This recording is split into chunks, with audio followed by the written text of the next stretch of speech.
মিছিলে তাই আরম্ভ নয় ধরে 15 পয়লা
আসন্ন অষ্টাদশ লোকসভা নির্বাচন পূর্ব ত্রিপুরা আসনে ইন্ডিয়া ব্লক সমর্থিত সিপিআইএম প্রার্থী রিয়াংয়ের সমর্থনে আজকে আমরা আমবাসা মহকুমা 4.5 মাইলে আমাদের মিছিল এবং সভা হতে যাচ্ছে।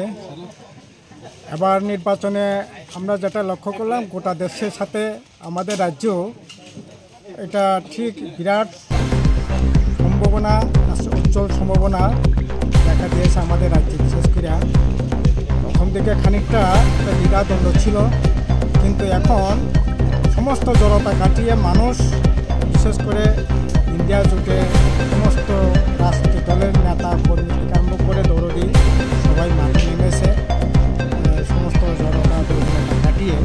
কারণ আজকে দেখছি গোটা দেশের মধ্যে ইন্ডিয়া জোটে যে সম্ভাবনা এটাও প্রকট হয়ে উঠছে। কারণ আমরা লক্ষ্য করলাম 2019-এ যে দল এনডিএ মানে তারা সম্মিলিত শক্তিতে ভোটে দাঁড়িয়েও প্রায় 23 কোটি ভোট ওরা পেয়েছিলেন। এবং ইন্ডিয়া ব্লক, এখনকার যারা ইন্ডিয়া ব্লক, তখন তারা সবাই বিচ্ছিন্নভাবে যার করে দাঁড়িয়েছিলেন। যে কারণেই হোক, সংবিধান বাঁচানোর প্রশ্নে হোক, গণতন্ত্র রক্ষার প্রশ্নে হোক, ধর্ম নিরপেক্ষতার প্রশ্নে হোক, তারা ঐক্যবদ্ধ হয়ে লড়াই করছে। যারা একটা সময় বিভাজনের মধ্যে থেকে প্রায় 31-32 কোটি ভোট বিভাজনের মধ্যে ছিল, কিন্তু 31-32 কোটি ভোট এবার এক কাট্টা হয়েছে। আর 23 কোটি ভোটে এনডিএ 2019-এ যারা জিতেছে তাদের দল থেকে অনেক দল ছোট হয়েছে। তামিলনাড়ুতে AIADMK, আপনার পাঞ্জাবে আপনার আকালি দল, মহারাষ্ট্রের শিবসেনা, এতে করে তাদের ভোটগুলো বিচ্ছিন্ন হচ্ছে আর ঐক্যবদ্ধ হচ্ছে ইন্ডিয়া জোটের ভোট। এতে বিরাট সম্ভাবনা হচ্ছে। আর সবচেয়ে বড় কথা হলো, আপনারা সোশ্যাল মিডিয়া চালান, আপনারাও লক্ষ্য করে দেখবেন সোশ্যাল মিডিয়াতে নরেন্দ্র মোদী বক্তৃতা করলেও কত ভিউজ হয়, আর রাহুল গান্ধী বক্তৃতা করলেও কত ভিউজ হয়। এটা সহজেই আপনারা ফলো করলে এটা লক্ষ্য করবেন। এবং পলিটিক্যাল অ্যানালাইসিসও যদি দেখেন, বিভিন্ন যে বিজেপি যে সমস্ত পরিচালিত চ্যানেলগুলি আপনার রাজনীতি যে ভাষ্য যদি দেন, তাহলে তার যে অ্যানালাইসিস করলে পরে তার ভিউজ কত হয়। আর অন্যান্য যারা ইন্ডিয়া জোটের পক্ষে যারা অ্যানালাইসিস করছে তাদের ভিউজ কত হয়। এতে সহজভাবে অনুমেয় যে এবার ইন্ডিয়া জোট ক্ষমতায় আসছে। আমাদের রাজ্যের ক্ষেত্রেও এটা বিরাট সম্ভাবনা তৈরি হচ্ছে।